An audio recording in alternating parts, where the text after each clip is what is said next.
for so many people, they don't realize that every moment we're with our horses, we are either building our relationship and partnership and understanding, or we're doing the opposite.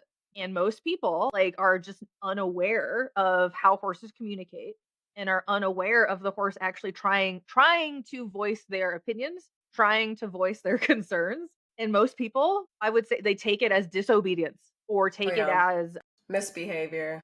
misbehaving or they're quirky. And it's like, no, your horse is trying to tell you something. And I feel personally, if people had a very basic understanding of equine behavior and psychology, the horse world would be a very different place. There'd be Hmm. a lot more happier horses. There'd be a lot more happier riders and humans. There are healers on this planet with the power to soften the suffering of mankind, yet they have remained in the recesses of the world, abused, discarded, and labeled as trash. This is The Touch of a Mustang. I am your host, Shalise Clough, and I'm here to tell the story of wild horses, Mustangs, and the humans who are discovering and sharing their gifts while working to protect their well-being and preserve their spirit so this divine power won't be lost. Join us on this quest with the Wild Mustang.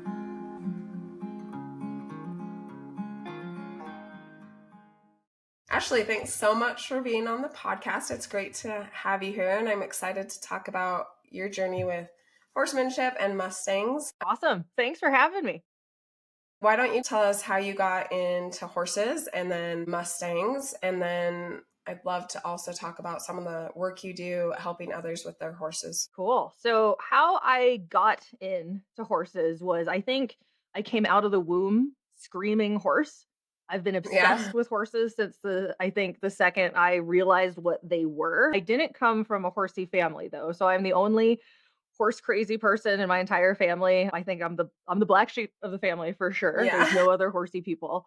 Nobody else And has dedicated with their life to every feeding no, animals. Yeah. no, no one else. Like they love it for me, but they're Yeah. very supportive, but it's not their thing. I didn't Yeah. come Well, from a awesome. ranching family or a full Right. family of equestrians. No, it's just Yeah. me. I mean, that's awesome that you made it happen anyway. And thank you.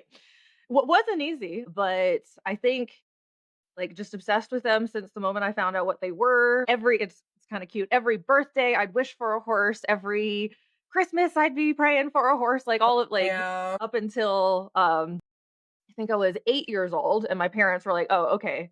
She's still obsessed. It's It's not continuing to be a phase." And then my not going my mom had away. a really good no, like if you have the horse bug, you have the horse bug.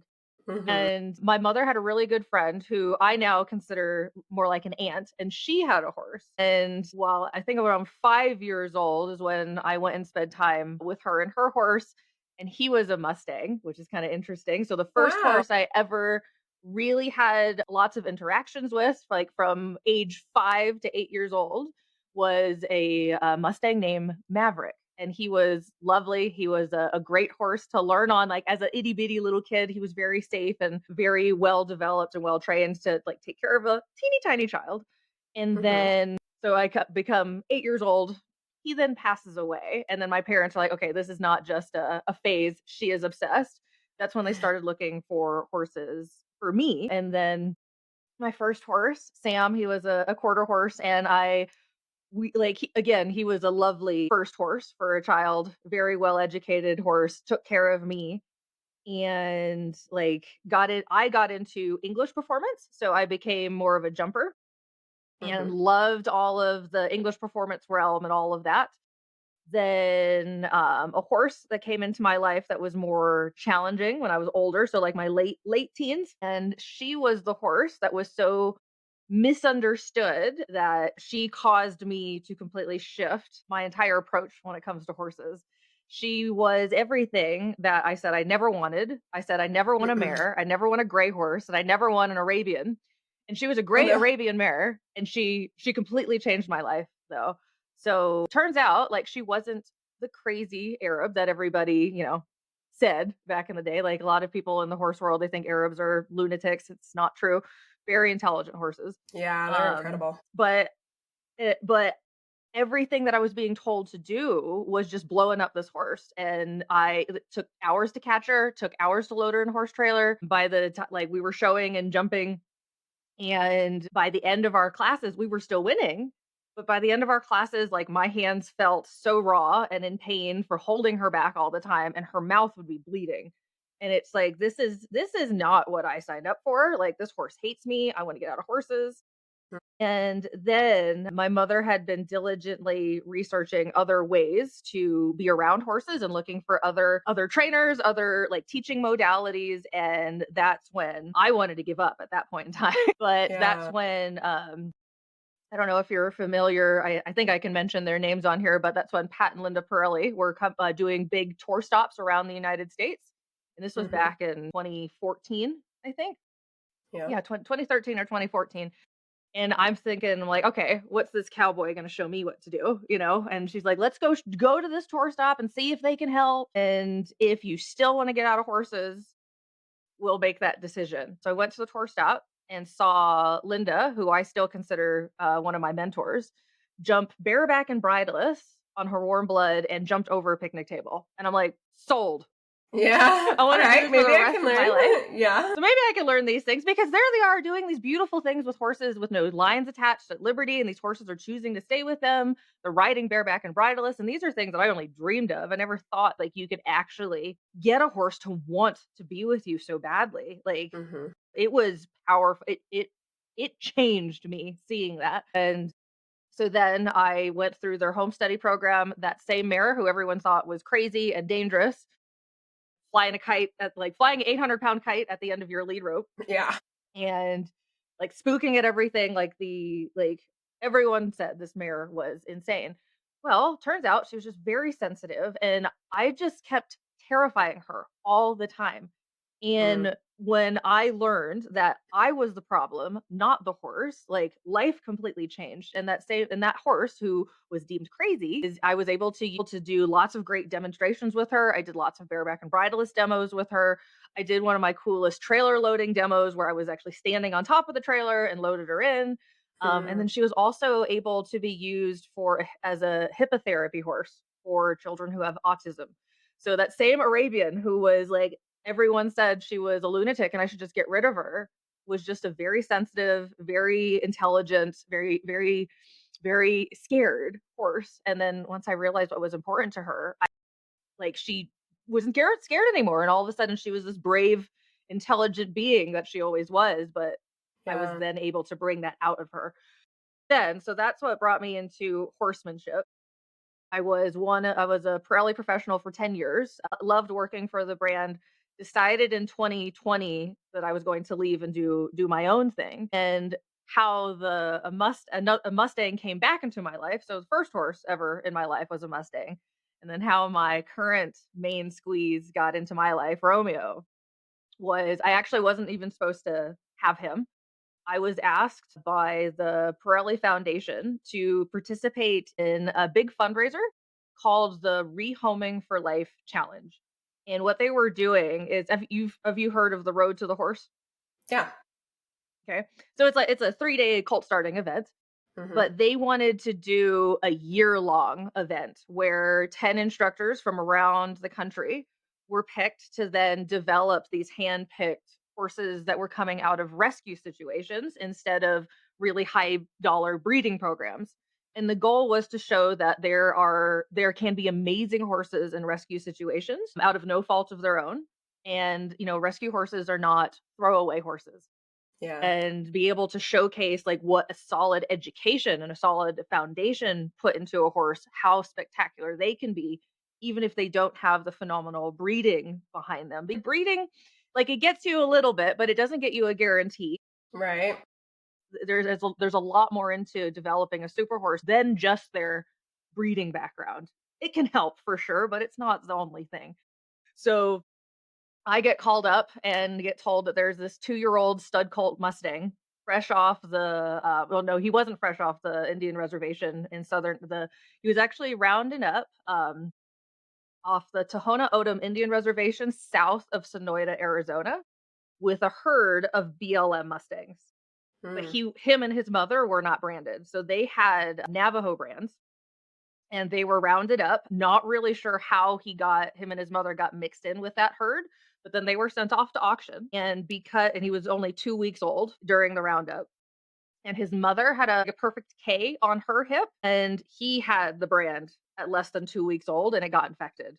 And it's like anybody who brands a 2-week-old foal, like Yeah, I don't that's I don't understand wild. that practice whatsoever.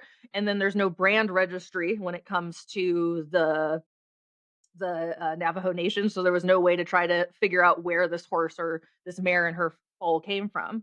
And they Mhm. just went right into the auction. And the horse rescue happened to be there and purchased him and his mother when he was 2 weeks old. So then they had him for almost 2 years, and they heart was in the right place, but thought it was cute to allow a little foal to rear up and put his hooves on their shoulders. Jeez. That's And adorable when he they're became little. Yeah. it's Not adorable so when cute when they're they're giant. not when they're 1,000 pounds. Oh, man, yeah. And so he started to develop those behaviors, and he thought people were his plaything, essentially. Mhm. There wasn't a mean bone in his body, but he was a very much like Yeah, great toys. goofy toddler. Humans are fun, and I push them around and all of that. So anyhow, so come he's 2 years old, still a stallion. I get the phone call to ask if I want to take him on as the horse for the fundraiser, to then develop him for a year and then showcase his education and development on social media, YouTube, and all of that, to where these horses were then were to be auctioned off to pre-approved homes only, as a big fundraiser to just raise awareness for rescue horses.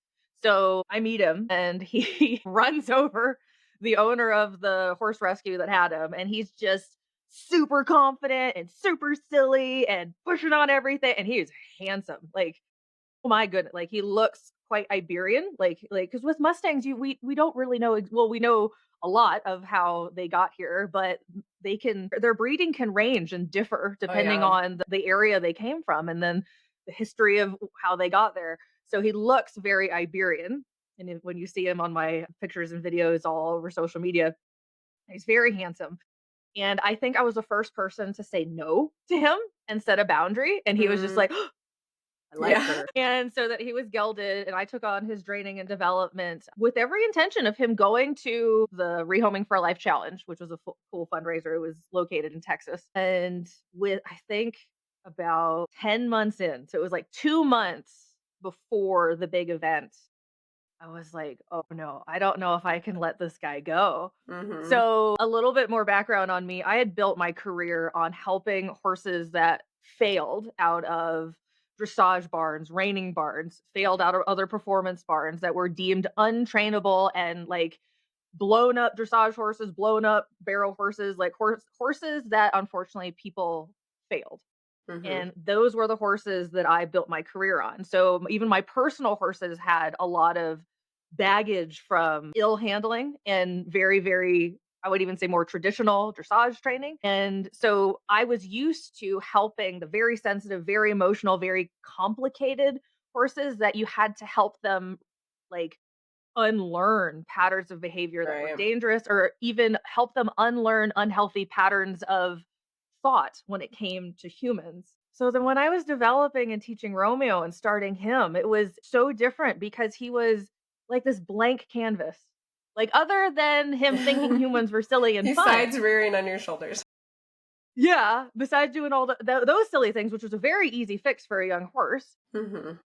he was such a like, and I don't mean this as like a negative term at all, but he was so simple compared to the overly complicated emotional horses who needed so much rehab in their mind when it came to being with humans.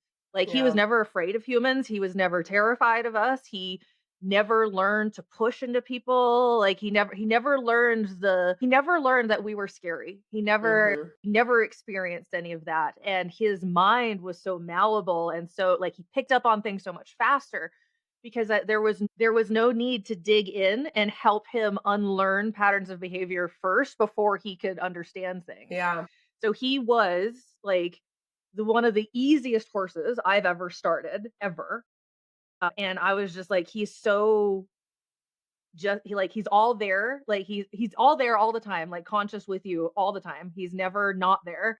Mhm. And to handle that kind of horse, I personally think, it's my personal belief that God knew that I needed a steady, chill, relaxed, type of horse for my personal horse because I was helping so many other very troubled horses all the time. So for me to then go home to a more centered guy who was not as like complicated, didn't have the damage that I had to undo. And that really, I think, saved my heart a lot when it came to being a professional horseman. And so about 2 months before the big fundraiser was happening, like, I need him. I need to keep him. So then I ended up, adopting him, and then the rest is history. So Romeo is now the superstar of our online membership program for horse lovers. He is my main demo horse. He is my everything, and we show horse lovers all over the world that you can develop beautiful partnerships with horses, and it doesn't matter what your chosen discipline is, what breed your horse is, and yeah, so that's how Romeo came into my life. It was unexpected because I wasn't looking for another Yeah. horse. I had no intention of getting another horse, but after starting him and him being one of the most uncomplicated horses I've ever met was so refreshing to me Yeah. after helping so many horses that struggle in like excuse me in the lives that humans put them in. Whereas with Mhm. him, he just kind of came out like, "Cool, what are we doing? Like, Yeah. what are we doing together? This is kind of fun." So that was a huge, huge blessing to me. And another thing, like I said, like he's the easiest horse I've ever started. He's also the bronchiest horse I've ever started. So he Yeah. very much could have made a career as a bronc for sure because he enjoyed bucking. So then to help him with that, I just taught him how to jump. So then he's like, "Oh, it's a planned buck." Yeah. Get your So that energy was out that another able way. to That's awesome. that was able to change that focus of airtime to be, for good, not evil. But he has Yeah. been such an amazing partner to me and such a uncomplicated in all the like most beautiful ways. And for me, like I put that to like, he only had 2 weeks out in the wild, really, and then Mhm. had close to 2 years of just being allowed to be a youngster, not really handled all that much Yeah. other than like a few little scary habits that were Yeah. easy to manage for a professional. Like within a day, he never tried those silly Mhm. things again. It was because young horses, their minds are so malleable for sure. But he has definitely been, my steady Eddie in my life with horses, and he is definitely, I think sent from God to keep me okay. Yeah. So you can keep helping the other horses. I mean, I Yeah. believe that So 100%. that It seems like Mustangs they have a way of finding us.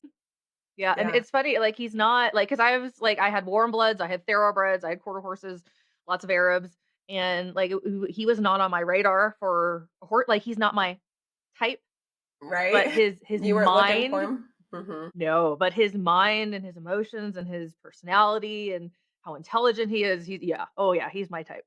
And he really had such an ideal start to life in a lot of Mhm. ways by just being able to be a horse for a while. Talk to us a little bit about how you went from just a horse crazy girl to really going into being a professional in the industry. I always knew I wanted to do something with horses.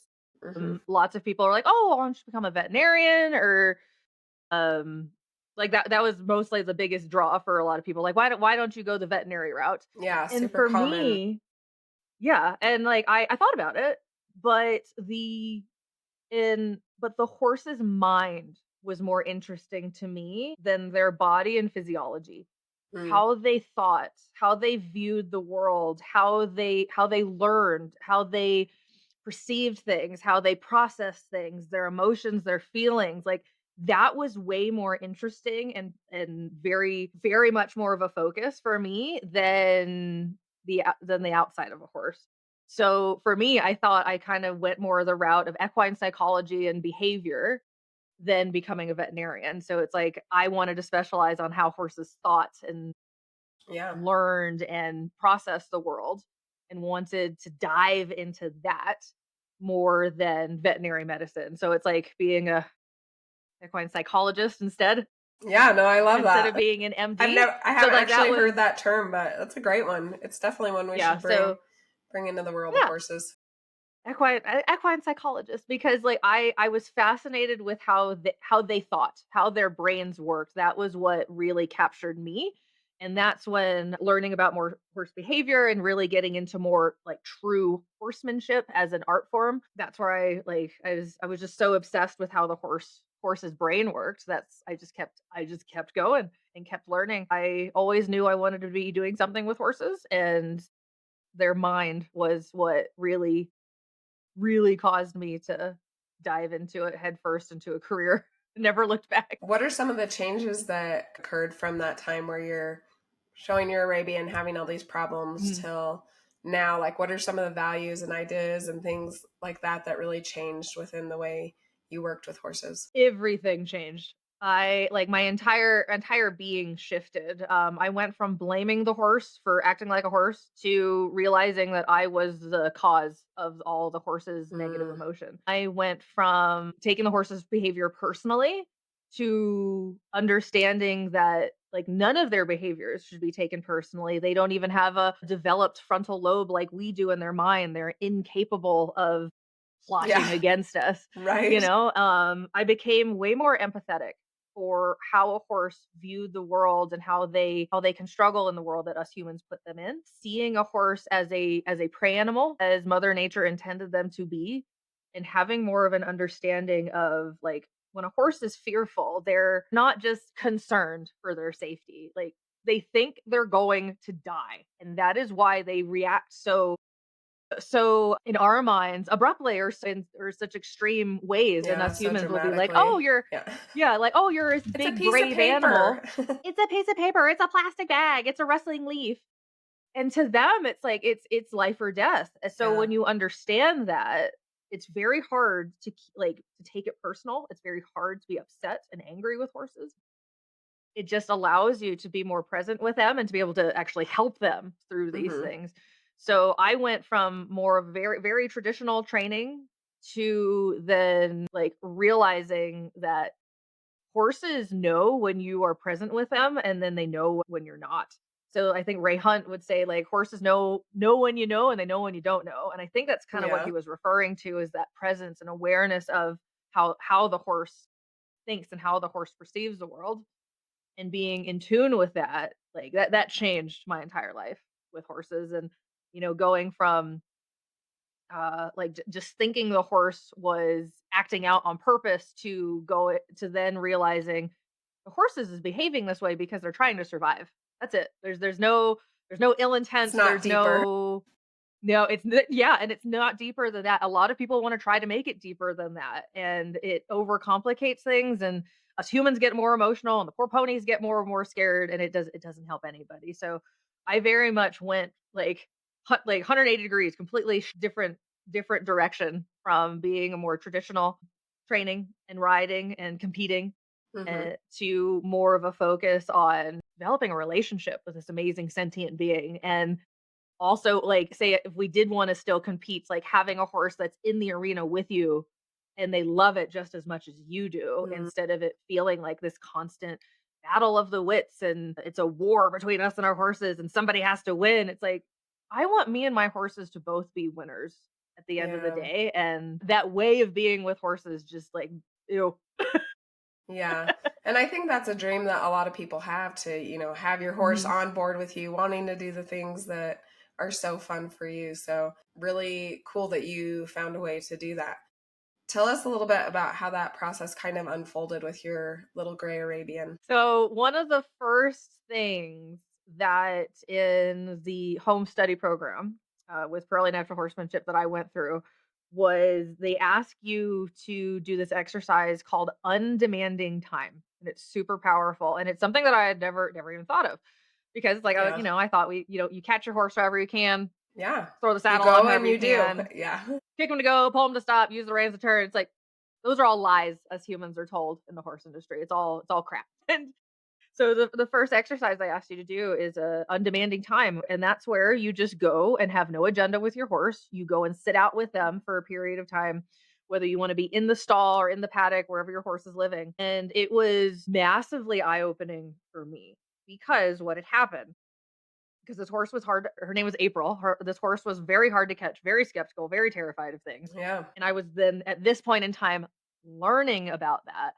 So the undemanding time exercise, it's like they want to find out like how long does it take for your horse to approach you? How long does it take the horse to acknowledge you? How long does it take the horse to want to come up to you and touch you? And like that was kind of the basis of the exercise, is just to allow the horse to have time to approach you, acknowledge you, and see what they think of you. I sat in my mare's stall for 2 hours Jeez. before, and, like, when I walked in through the gate, like, she immediately walked to the opposite end of the stall, so I'm like, "Oop, dagger in the heart." Right? Immediately walked away. Yeah. Like, it hurt so, but She hates me. I needed to feel that, though. I needed to Yeah. feel that because I was now aware of how this horse really thought of me, Yeah. and a lot of people don't wanna know how their horses think of them.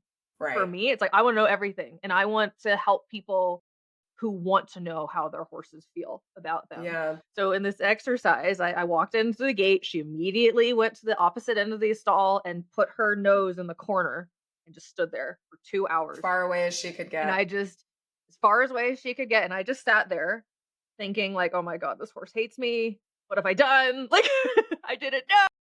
And after 2 hours, she finally turned and faced me and walked up to me and wanted to touch me. And for me, like, Mhm. I was in tears. I was bawling my eyes out because at that point, I Yeah. think I was like 15, I think. I was like 14 or 15 years old when this was going Mm. on. It's such a big shift in life in general, you know? Yeah. So then to recognize that this horse, the horse is not the problem. It's me. And this horse is just scared of me and scared of the things that we're doing. So then to have that kind of feedback of when I step into my horse's realm, like their stall, their bedroom, their sacred space, Yeah. and the first thing they do is want to leave, like that is, it's just It's a feedback. sign. That Yeah. it's a sign. Feedback, yeah. She's trying to tell me, "You make me uncomfortable. I feel safe with you. I don't feel comfort with you. So I'm gonna go Mhm. stand over here as far away as I can." And This is the safest spot. after 2 hours of just being there, she was able to feel comfortable and safe enough to face me and approach me. And after I experienced that, like, that was such a it was an eye opener. So then my mind thought, "How can I help this mare not ever want to do that again? How Mhm. can I help her with every interaction I have with her? How can I help prove to her that I'm not gonna eat her? How can Yeah. I help prove to her that I'm not gonna scare her? I'm not going to frighten her. And if she does get frightened, I want her to know I'm here to support her and help her Mhm. instead of her thinking that I'm even more of a problem when she gets emotional or worried." So with that, just that simple exercise of spending undemanding time, and I coach my own students to do that, to get feedback Yeah, from their so horse and good. see, because it tells you like how much that horse wants to be with you, how much the horse is interested in you, how comfortable they are, how confident they are, or how scared they are, how worried they are. Yeah, And it and tells and you so probably much about the also horse. gets the person out of the, like, "I gotta go and do something." Like, that is what Yep. you're doing, you're just observing Yeah. and being, and a lot of times we go in thinking, "I'm gonna do X, Yeah. Y, and Z today." And that's how you get horses that are hard to catch, because Yeah. if you go in with an agenda every single time with your horse and you have things that you need to do, we have these training things that we must get done. The horse is very quickly going to associate us with just a ton of pressure. Mhm. And pressure motivates, it's a release that teaches. So when with horses, if they're with people, it's all pressure. And then they finally get a reprieve away from the human Yeah. when they're done with the training. Yeah. They're gonna think, I hate being around people. Right? I No just want to wonder be they by my don't friends. wanna Yeah. No wonder they're hard to catch. No wonder they're skeptical for things. It's like, well, every time you do something, you're with your horse, you have an agenda and you have a focus of doing something. Why would they want to hang out with us? Because when you look at horses in the herd, they spend a massive amount of time just sharing space with each other, being comfortable with each other. Yeah. So if you don't emulate that in some way and don't help the horse want to interact with you, these behavioral problems that so many people face, that for me are very obvious to and very simple to fix, Mm. that people are lost because they have no idea that just their expectations are causing their horses to be like, Yeah. I rather not. And I So think, that like really you shifted say, for everything. a lot of us, that's kind of what we're taught, you know? We're taught, like, go in Mhm. there, get them to do what you want. And so if you're not if you're not don't have those insights into the way that horses really are, then yeah, it's kind of this is what we're supposed to Yeah. do, and I don't know why it's not working. And for so many people, they don't realize that every moment we're with our horses, like we are either building our relationship and partnership and understanding, or we're doing the opposite. Because horses are full faculty learners at birth. They pick up on patterns and learn 7 to 10 times faster than humans do. So for them, everything means something, but nothing means nothing. So how we approach them, how we halter them, how we groom them, how we saddle them, how we warm them up, how we are behave around our horses is very important to our horses. Now, that's not meant to cause people to be like, "Oh my gosh, I'm going to do the wrong thing." It's Yeah. more about just being aware of where your mind is and how you're interacting with these horses instead of Yeah. just you see it all the time. People just throw halters on and then they just drag their horses to the cross ties and brush them and then get upset with them when they get when the horse gets like cinchy and because like the horse is trying to tell us things all Mhm. the time.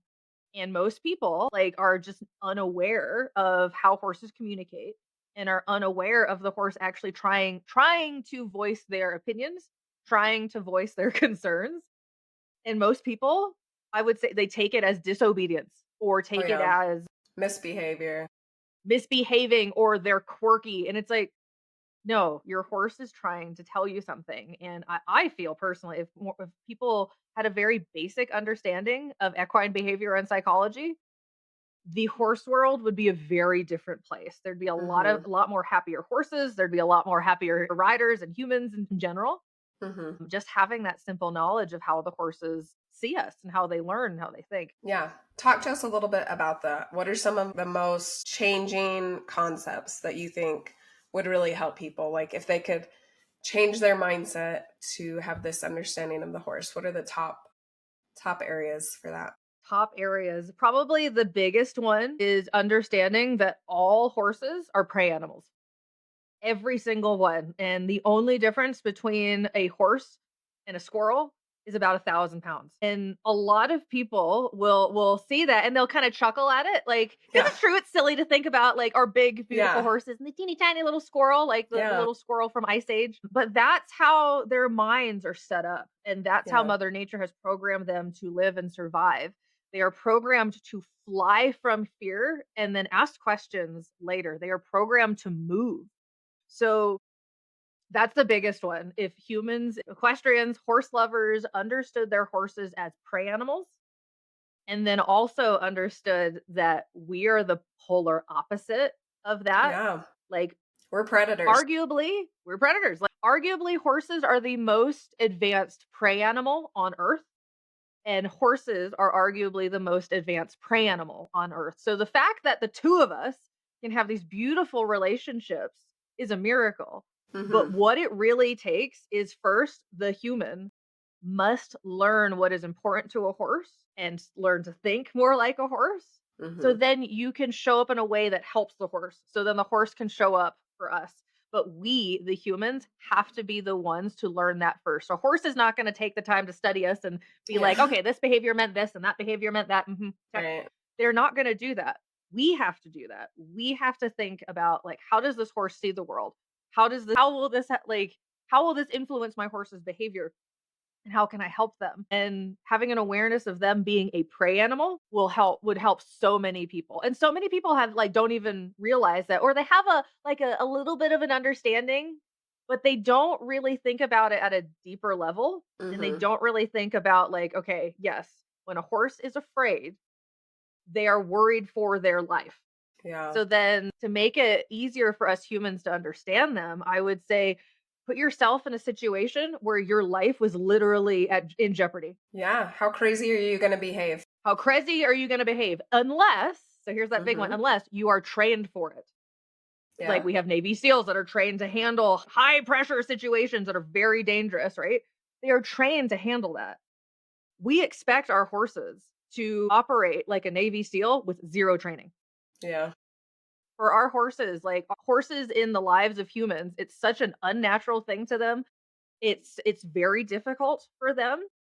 So if we do not teach our horses to have these skills, these coping mechanisms, and the big one, to trust us it's going to end badly, or people will just like you see it give mediocre results at best. You have horses that can perform, but they're not happy. Mhm. So I think the biggest thing that like any horse lover could do is to learn to understand the horse Yeah. as a horse. And to And kind of all and start so seeing through their yep. eyes how this is being Yes. perceived by them. And then the second area I would put there too, 'cause you said that like what are a few areas of it. The second one is Mhm. like learning how horses should be living, like species specific habitats. Horses are not designed to live in 12 by 12 stalls. They are not designed to live like separated from other horses. They are designed to live in a herd. They are designed to socialize. They're also designed to move like up to 20 miles a day. Like that's not galloping 20 miles a day, but their bodies are meant to move. Yeah. So I've also seen a ton, like a lot of like ill behaviors and stable vices, like those are all man-made. All of them. Like horses do not do those behaviors out in the wild, and they don't do those behaviors when they live in a more natural environment that's conducive to how a horse thinks and lives. So understanding a horse, as a prey animal, that would be number one. Number two would be people understanding how horses should be living as Yeah. horses. With those two things, we'd have way less injuries. We'd have a lot more happy A lot of ponies. We wouldn't changes. have there'd be a ton of changes. The people don't realize you don't have to have thousands and thousands of acres to have a horse be happy and healthy and like their needs met. It doesn't need to be like they don't need to be living out 24/7. But there are simple things that like more traditional boarding facilities can do to help emulate horses being like out and about more often. Yeah. So there's lots of simple things that people can do that have their horses kept in a more traditional space to help the horse cope with living there. So those I think those are probably the two things. Understanding a horse as a Yeah. prey animal and then allowing horses to live in a way that they're designed to live.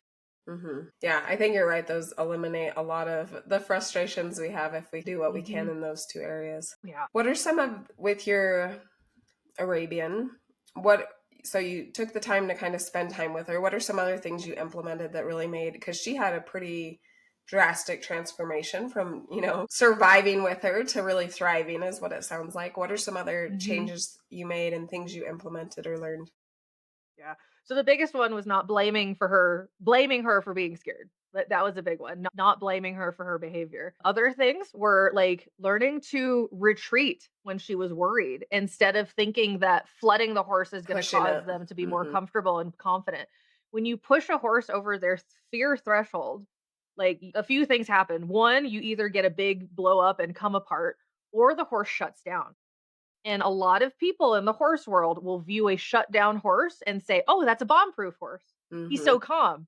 It's like, "No, that is a bomb waiting to go off." Yeah. Because what happens is Just people sitting there flood building the up. horses they flood horses with all of the stimulus, and then they think that they're doing a really good thing for the horse because the horse finally stops and stands still. Yeah. If you only get the horse to that space mentally and emotionally, we are teaching horses to just hide and tolerate the stimulus around them and just shut down instead of what I want horses to be is like, "Oh, human, why are you doing these weird things around me? That doesn't scare me. You're just weird."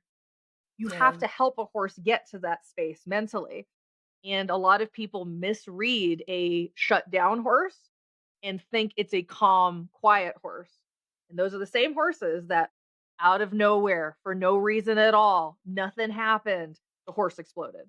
Mhm. And it's like that was building for months and you Yeah. didn't see it. So learning to back off, learning to find like a big thing that helped me was realizing that I didn't have to flood my like if I wanted my horse, so I'll give it just an example. If I wanted her to be comfortable with like a stock whip cracking and her like, oh, okay, that doesn't mean anything. It's just a silly noise.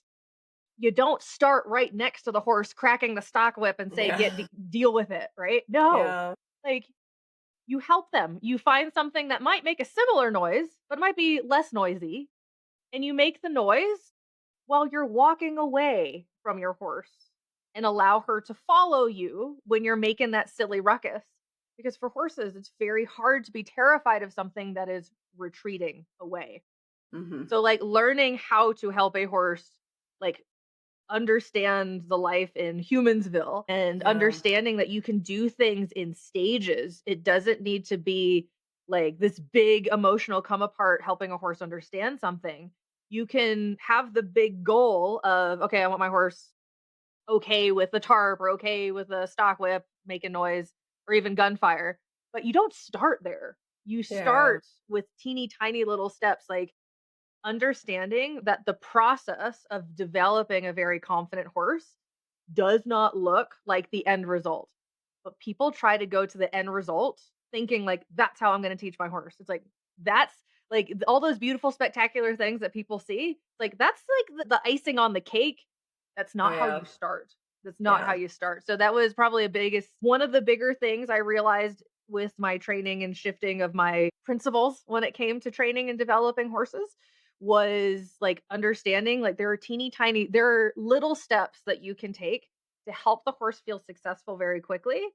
And then also what I've learned about like teaching people, because teaching horses and teaching people are two very different things. Yeah. Yes. And like after People like are I've much more been teaching. complicated. Yes, people are much more complicated. And like after teaching for close to 2 decades professionally now, it's when you help a human understand that you can do all of these little steps to get to this big goal, all of a sudden the human has something to do and then the horse is not terrified anymore. Yeah. Yeah, because we want to be doing something. We're to be feeling like we're making Mhm, progress. mhm. Talk some more about mindset. You mentioned that a couple times, how a lot of the changes you had were just the thoughts you were having, just the way you were looking at it. Talk a little bit more about how can we develop a good positive mindset to be working with our horses that is going to benefit them and ultimately us. It takes practice. It takes a Yeah. lot of practice. It takes a lot of experience. Honestly, it takes making mistakes, and that's okay. Like a lot of people think if I make a mistake, I'm gonna ruin everything. It's like, no, you're Yeah. just gonna get feedback. I You're mean, gonna and get you hear feedback. that all the time with horses. Like, you can't get off if your horse is misbehaving. Then they learn that, Mhm. if they Yep. misbehave, they can get you off. That I think is a really big myth in the horse world is like, I don't think they hold 100%. on to stuff quite as much as we do. Uh-uh. Yeah, and it's like you talk to any like professional cult starter, like because I started horses for the public for years and I still do, and I have lost count of how many times, like on a first ride or first few rides, how many times I will step off and help the horse understand something and then step back on.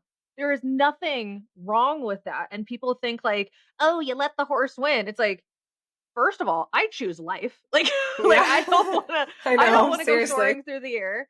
And, like, there are amazing horse developers that can ride through emotions better than some, and it's Yeah. easy for them to continue to help the horse while they're riding. That's Yeah. fine.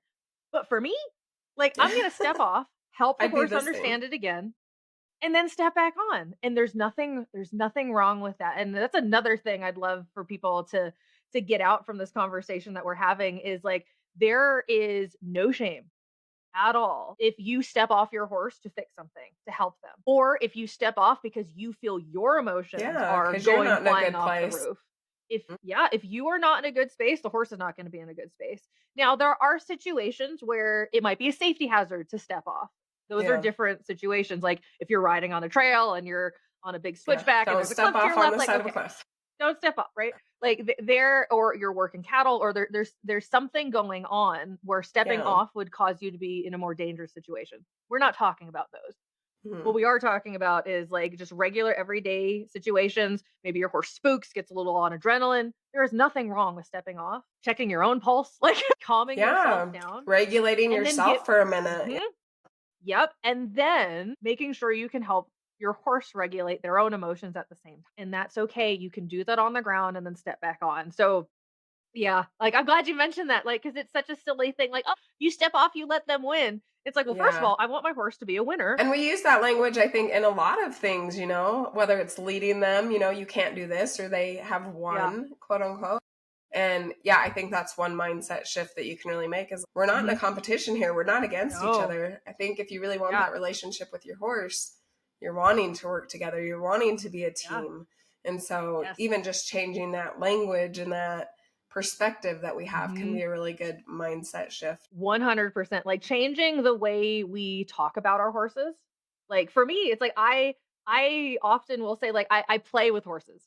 I train Yeah. people, but I Yeah. play with horses I and love I that. work on I work on myself.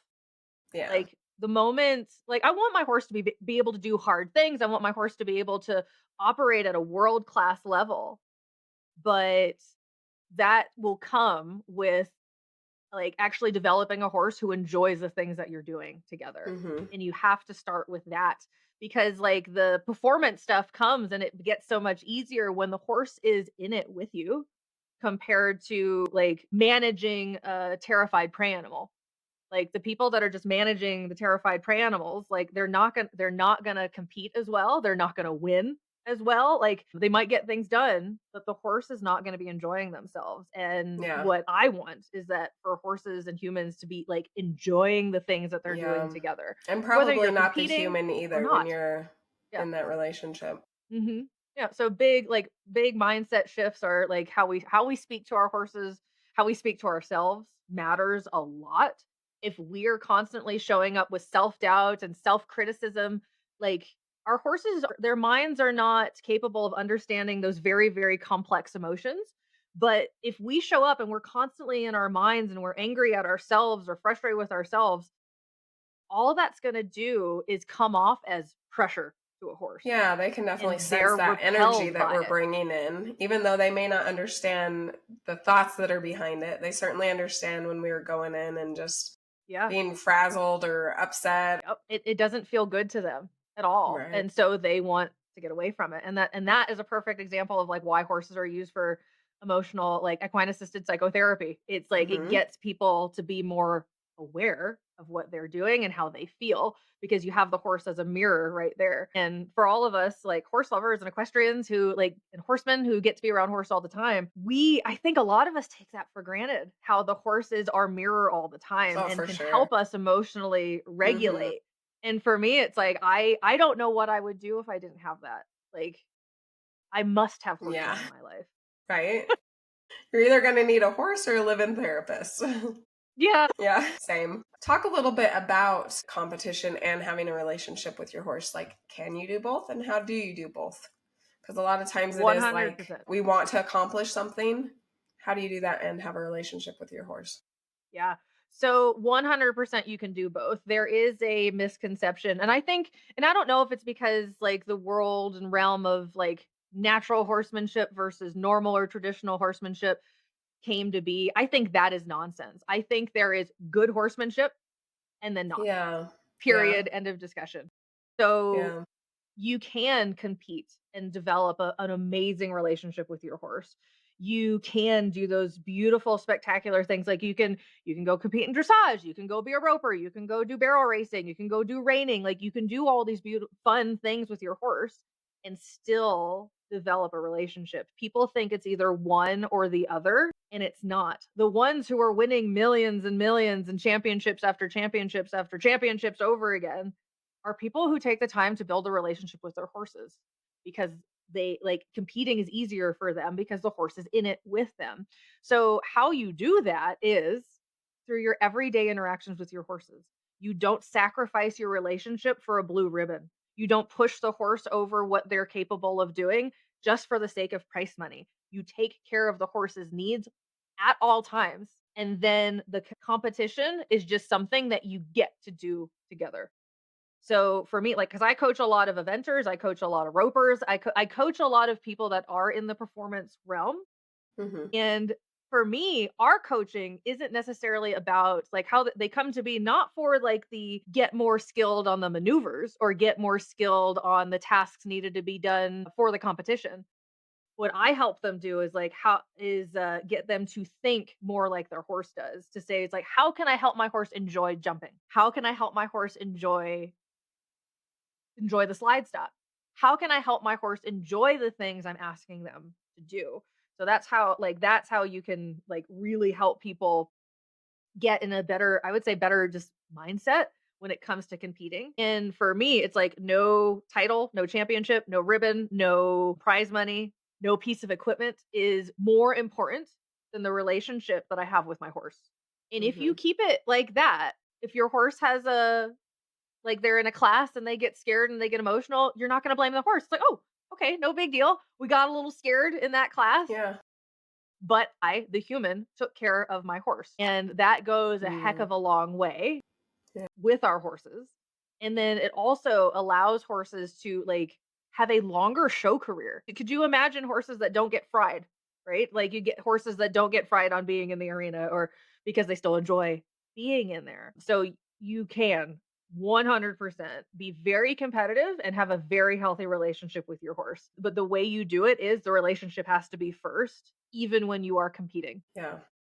And I like the way you put that because as the human, we are kind of the guide. We are the one responsible. We're the one in charge. The Mhm. horse is really just like getting drug along whatever we decide to do in life. So it really is our responsibility to be the one that's taking responsibility for making the changes that we need because the horse really doesn't even have that capability Yeah. because of the way life is. Yeah. And honestly, they shouldn't have to. Hmm. Like they shouldn't have to like people will say like buck up buttercup. It's like, no, Yeah. horses are perfect until humans show up.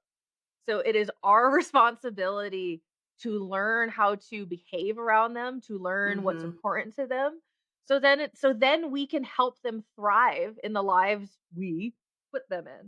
Yeah. Talk a little bit more about some of the things we can do to help our horses kind of enjoy our interactions, their interactions with us, whether that's, going on a trail ride or, working towards some type of competition. The biggest thing to help our horses enjoy their time with us is communicating with them in a way that they understand. So then there's no surprises. Like they know what to expect from us because we're communicating with them in a way that they communicate with their herd mates. So being consistent in how you speak to your horse because like horses don't communicate verbally like we do. Right, never They with are words. Yeah. very yeah, right? And they can understand a few words, but that's not how they communicate. Yeah. They communicate through energy, intention, body language, focus. Like that's how horses communicate with each other. So if you have a better awareness of how to do that, life can be way more simple with your horse.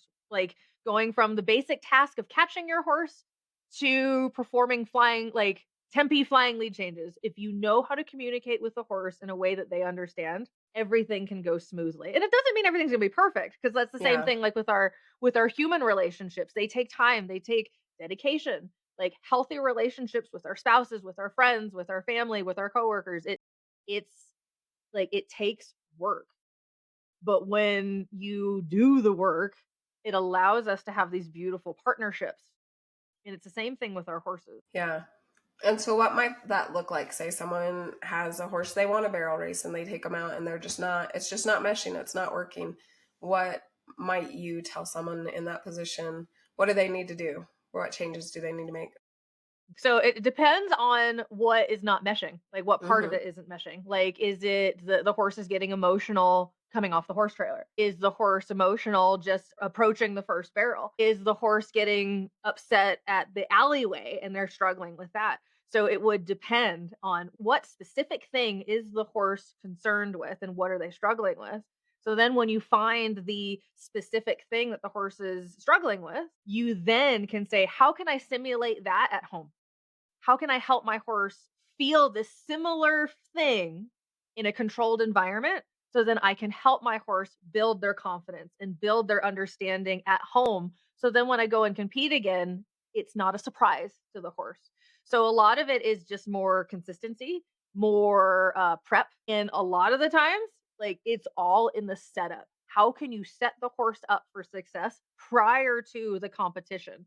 And that is where like that's where champions are made. It's all in the setup prior to the actual like goal that they're working towards or the event that Yeah. they're actually at. So what that requires, I would say, is more self-awareness out of us. Because notice when you said like, okay, say they're having a hard time and I'm like, well, what part are they having a hard time with? So it's like what really specific thing is the Yeah. horse and human struggling with? Also, like taking a step back and working on the foundation of your horse's understanding will solve most of those problems because you can help the horse like understand that you're there to help them. You are there to Hmm. guide them. You're not there to torture them. You're not there to terrify them. You are there as a helper and as a leader. We have to teach our horses and show our horses and prove to our horses that we are their safe space wherever we go. So that it requires a heck of a lot more work out of us Yeah. compared to the horse. Right. Yeah. And I love that too, because a lot of times we don't look for help or kind of start Hmm. troubleshooting until something bad has happened, until it's Yep. gotten to the point where we've blown through the threshold for a horse. Hmm. So I do think Yep. that's really And key that's, to, like, where's it starting? Step yeah, where back is it starting? to the very basics. Yeah. And that's usually when people find me, is they've went to multiple trainers, multiple coaches, the horse has been through multiple trainers, they've tried multiple things, and then like I tend to be, and it breaks my heart a little bit, but I tend to be a lot of people's last resort for the Yeah. horse. When in reality, this should have been the first step. And Mm. the first step is learning how horses communicate, learning how horses think, and then creating a language and creating a foundation of understanding that both horse and human can understand together. And I feel that if people had a more solid foundation and the horses had a more, because a lot of times when you see horses struggling, the horse is just not educated enough to handle what's being presented to them. They have no life skills. Nobody's taught Mm. them. Nobody's shown them, Yeah. because most people do not know how to teach a horse to have these like coping mechanisms and be able to be brave in the world that we put them in. But Hmm. every horse can be taught that. Every human can be taught that. Everything that I teach, like it's nothing special. Like this is arcane knowledge that I am sharing when it comes to horse training and horse development. This has been going on for thousands and thousands of years. Like Xenophon wrote about it like very long time ago. Yeah. It's not But somewhere breaking. along no, like somewhere along the way us humans I feel lost it, or competing and money became more important than the horse. Yeah. So yeah, like people just learning how to understand their ponies would make life a heck of a lot easier for everybody. Yeah. Talk to us a little bit more about like mistakes, failures, how we can use those instead of letting them defeat us or think we just ruined our horse. How can we Mhm. kind of embrace those and use those for our benefit? Yeah. Failure is part of success. You don't get success without failure. And a lot of times people think like if I fail at something, it means all these terrible things and it needs to have all this negative connotation behind it. It doesn't. If you are failing, you're trying. So at least you're moving forward, and you must fail a ton in order to learn how to do things, in order to learn like to have good feel. You know how many rope burns you have to get in order for you to learn to be able to like, oh, I need to open my hand. Yeah. And like if we viewed it as that, it's like failure is just part of success. Failure is part of the journey. And there's no such thing as perfection. Like the focus should be progress with our horses and building them up and building ourselves up together as partners. So like Yeah. handling that, it's like how you handle failure like is like how you're going to handle the rest of your life. Like we all fail. And a lot of people think like great horse trainers and horsemen and phenomenal equestrians, like they don't run into those hard things. It's like, yes, they do. And what made them great is that they kept going. They picked themselves up, they tried again. They didn't blame the horse. They didn't blame themselves too terribly, and they moved forward through it. So like and I tell my students, it's like the only reason I know the things that I do, the only reason I am as skilled as I am is because I made a ton of mistakes and I Yeah. failed more than most other people, and continuing to move Still kept forward at it. through that is what allows me to have this career, allows me to help horses, allows me to help more people. So looking at failure as like that's just part of it. That's just part of it, and there's nothing wrong, there's Expect nothing it. bad about it. Yeah, expect it and then keep going. And then keep going, because it doesn't last forever. And that honestly is the best way to continue to make progress, is to like fail often and keep going. Yeah. And I think that goes along too with how you're saying if we understand the horse, part of that is understanding like they're not holding stuff against us. They're not like Mm-mm. us humans sometimes are. They're really just observing and learning as each new interaction takes place. Oh yeah, and they are so forgiving. Like they do not you're totally right. Like they don't hang on to things the way us humans do. Like they could remember things, of course, but they're not sitting there dwelling on like, "Oh, your timing was a little off here. Be Yeah. better about that." Like, and there are some more sensitive horses that will not tolerate things, but that doesn't mean Yeah. they're not forgiving, Like, if we like, especially the more sensitive horses, it's like they challenge us to be better with our timing. They challenge us to be better with our feel. They Yeah. challenge us to be better with our focus. They it's like when people have horses that they feel are challenging to them, it's like that horse was put into your life to teach you something. Yeah, 100%. And I think those sensitive ones, those are the ones that are really easy to communicate with if you start taking that Mhm. as communication because they're very quick Yes. to let you know how they're feeling and what's going on in their space. Yeah, there are like big lessons you've learned that before we kind of wrap up that you would want Mhm. people to know. Like if I could share with people that are struggling with their horses or new to Mhm. horsemanship, anything like that. Like biggest takeaways I'd love people to have, honestly, is it's about the relationship that we have with these amazing horses. And if we first learned how horses communicate, how they view the world, how they learn, how they view us, if we would just take a moment to walk in our horse's horseshoes, that would change a lot of us for the better. And being able to understand a horse to where it's like it's hard for you to take it personal. It's hard for you to get upset or emotional or angry at a horse behaving in a way Mother Nature intended them to behave. Yeah. And how did that kind of play out for you with your little Arabian? You told us a lot about the changes that happened with her. Mhm. Once you were able to kind of step back, focus on relationships, kind of see, have a better understanding of why she was reacting, what did that Mhm. change like for you internally? Oh my gosh, I changed as a human. Like I realized a lot of stuff. It wasn't about like it was never her fault.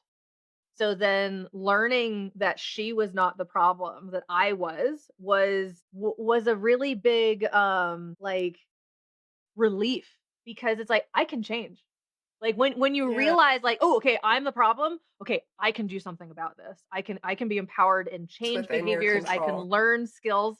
It is within my control to change." Instead of feeling powerless to my horse's emotions and behaviors and not knowing how to help, like, Yeah, once I knew that I'm like, "Ooh, I am the one causing all of this hullabaloo, all of all of this big emotional outburst that my horse is having." I could then, like, take steps to change things. And for me, it was very empowering, and I feel like for some, it could be very daunting to learn, like, "Oh, I'm the problem." But the yeah, thing is, like, once you know that, you can do something about it. And that's what really changed me was, going from, a very competitive jumper, very competitive rider to then like still keeping that competitive edge, but now it's more I'm competitive with how fast can I help this horse trust me? How fast can I help this horse feel safe? How fast can I help this horse want to do these things with me? And so that's where my competition mind shifted to is that instead of winning, it's like, how can I help this horse feel like a winner very quickly? yeah. And I like how you really put that recognizing that it's us puts it within our control. You know, we might say Mhm. like you're the problem and it is stuff that we need to change, but if we can look at that, like it can be hard to take in to realize like, Oh oh yeah. shoot, it is me, you know, I am the Huh? one creating this and doing this. And it's such a lesson for life too, Oh yeah. just that we have control over ourselves.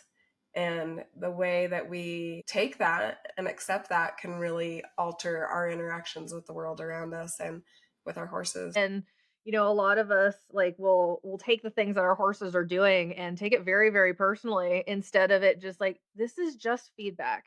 Yeah, just And I could information. move.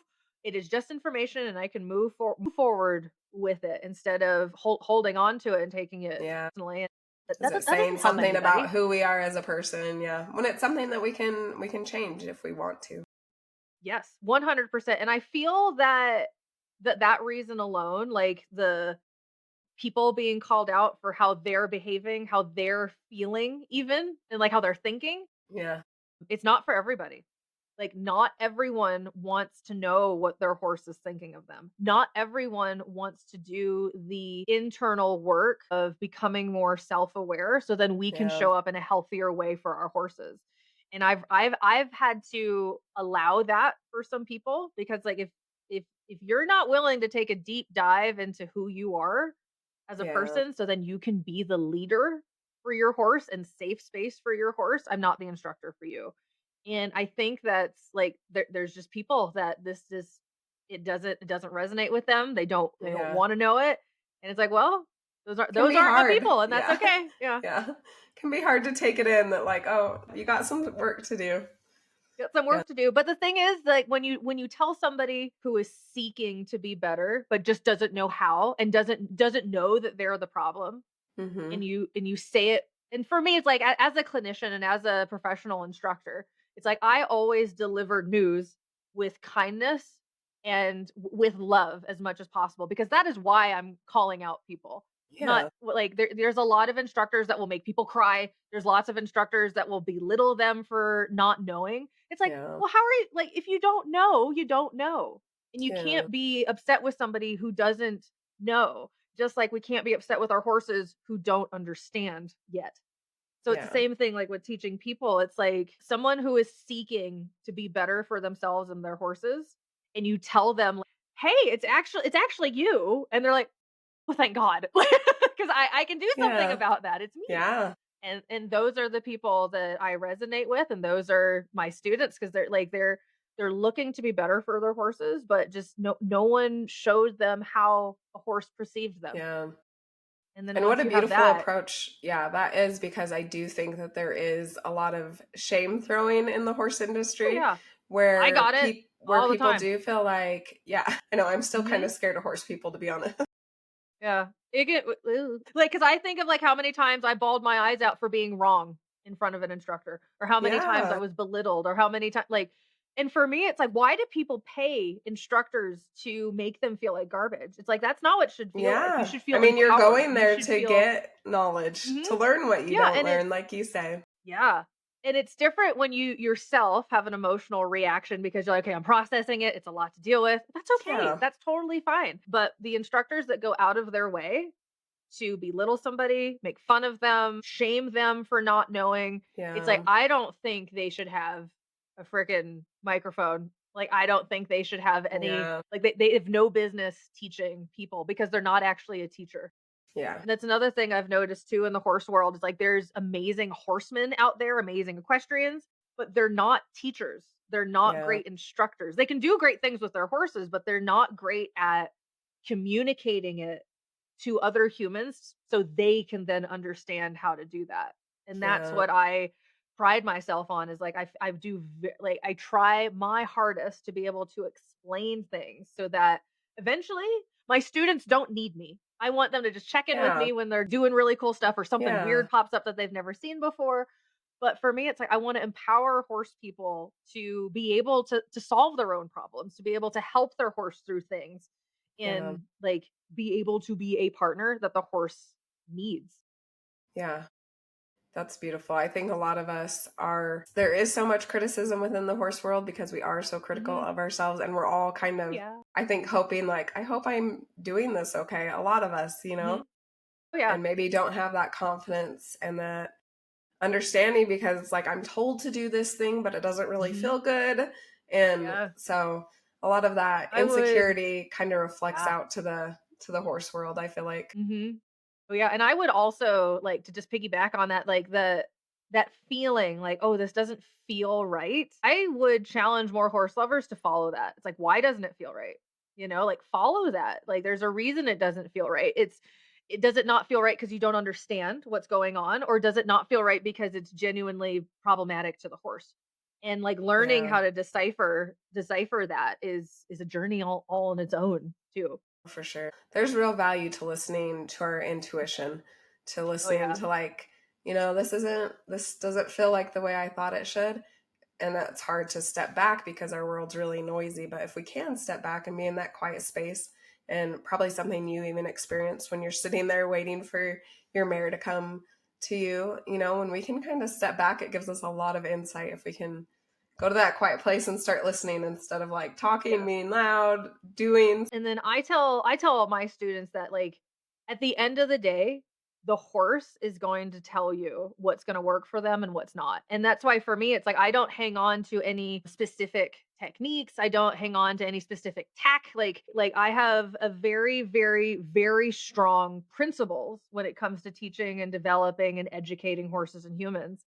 But I have there's no real rules, because the moment Mm, you make a hard, fast rule, like I will never do this, or I'll never try that, or I'll never use this, mm, you will meet a horse that requires you to break that rule to help them. So yeah. it's like if we leave it more up to, like, the horse will tell me what's going to help them, not going to help them. The horse will tell you, and if you leave it to them, it takes a little bit more pressure off of us as horse lovers to be like, "Am I doing the right thing? Is this the right thing? Or is that the right thing?" Yeah. Your Or I horse is wasn't gonna tell supposed to you. do that.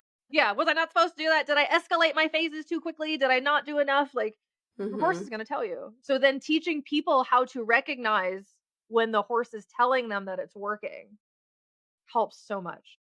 Yeah. What are some of those signs that either something is or isn't working that you would tell Yeah. people to look for? So horse is getting calmer, horse is getting more connected, horse is getting, it depends on the horse is getting more motivated. So like with a horse who's more introverted, who lacks go, if you can help that horse find forwards, like great, you're making progress. Or you're playing with a horse who's very disinterested and disconnected. When you finally cause them to connect with you, great, you're making progress.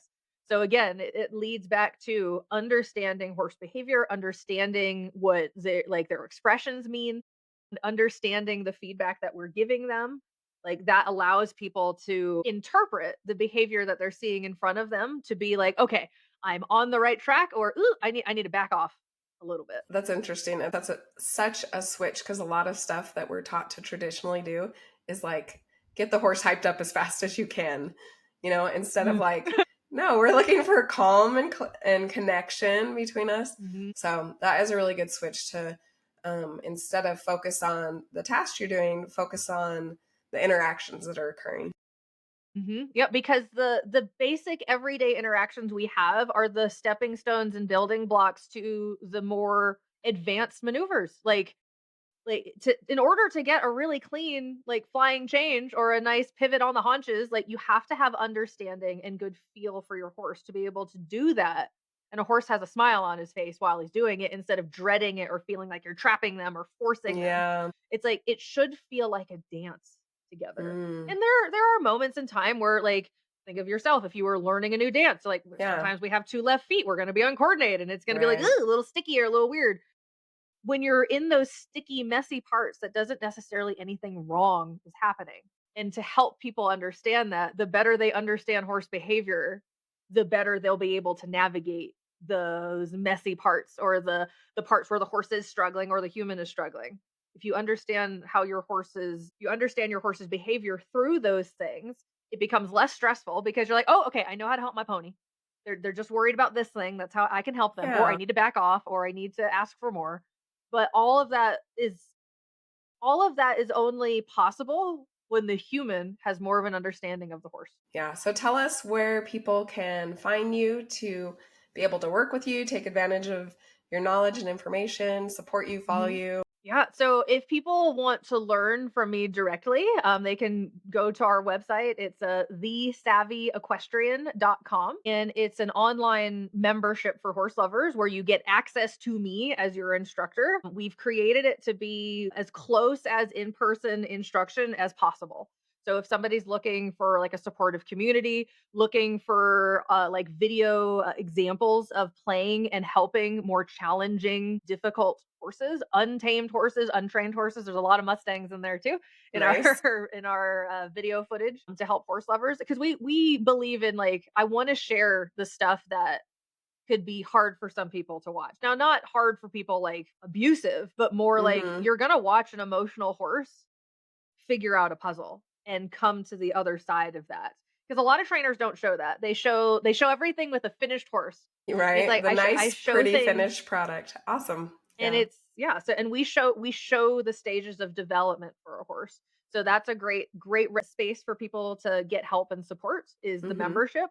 I also do a one-on-one remote mentorship where people can send in videos to me and I give them critiques and help them like create lesson plans with their horses, and they talk to me every single week, and then we have a mastermind of like-minded horsemen that meet every single week. Because for me, like, my horsemanship journey at times felt very, very lonely because I Yeah. didn't have other people that were going through the same thing. Like, all of my horsey friends that I had at the time were very competitive, and they were showing, and they weren't focusing on the relationship with their horses. And I Yeah. was a weird outlier who wanted to still compete, but I wanted my pony to like me. So Mhm. it was very, very lonely. So having a spot, a community where Oh, you yeah. can talk about horsemanship, talk about equine behavior, and not be looked at like you're a lunatic, that's really nice. I also travel all over the country for clinics and workshops and in-person training. We're located in Ennis, Montana. So that's home base now. And we're going to be opening up a study center here for horse lovers to come and spend time with me, have clinics here, and like week-long horsemanship retreats and all of that. So probably our website is the best place to see us, is the savvyequestrian.com. And then you could, like, I'm on Instagram. We have a YouTube channel that has really cool videos that are helpful for horse lovers. We're also on Facebook, Twitter, X, and all of the things. You'll Everywhere. find us. Yeah. Perfect. Well, thank you so much for being here. I Yeah. love the work you do. It's great to have other voices out there that are like saying it's okay to want a relationship with your horse. You Yeah. can have a relationship and you can accomplish really fun, exciting things with your horse. Hmm. Yep. It's great to have, people out there who are speaking when it's like, I don't really feel great about the way that I was taught, that are Hmm. showing you another way that's also effective and successful. And so I really appreciate that you're putting your voice out there and you're offering these opportunities to people. I think you're a great resource for people to lean on. And Thank I don't you. think there can be enough said for like having Yeah. a good mentor that can guide you in a way that you feel good Hmm. about. That was a huge thing for me, is like I'd see all these things and I'm like, I don't feel great about doing it that way. So when I found someone else that was like, you don't have to, like, that was Hmm. huge for me. So Yeah. You don't have to love make that your you're horse do available. things. Right. They Yeah. Yeah, you can develop real partnerships to where it feels like you guys are dancing. And my goal for my students is, like, you don't know where you end and your horse begins. And you're just Yeah. one beautiful, like, connected being together. And like true harmony, that's the goal. And that's the goal with, like, regardless of your discipline, regardless if you have competition goals, true harmony with these amazing sentient beings is the goal. And then that's what I teach Yeah. people to do. And what an incredible experience. And like you say, there's going to be sticky spots along the way. It's not an easy, smooth journey, but it's one that has a really, really cool payoff if you are Oh willing to yeah. do the work to get there. So that's incredible. Yep. Well, Well, thank you so much thank for you. being here. Thank you for joining us and learning about horses that heal and the humans who help them. We hope you'll continue with us on this journey. We'd love for you to subscribe on your favorite platform and follow The Touch of a Mustang on any of the major social media outlets. Please share with your friends, anyone who loves horses, or anyone who might be struggling and could benefit from this message. If you have felt the healing power of horses or help them in their divinely appointed mission, please reach out. We want to hear your story. As we say goodbye, always remember that the horse is always there to help you heal.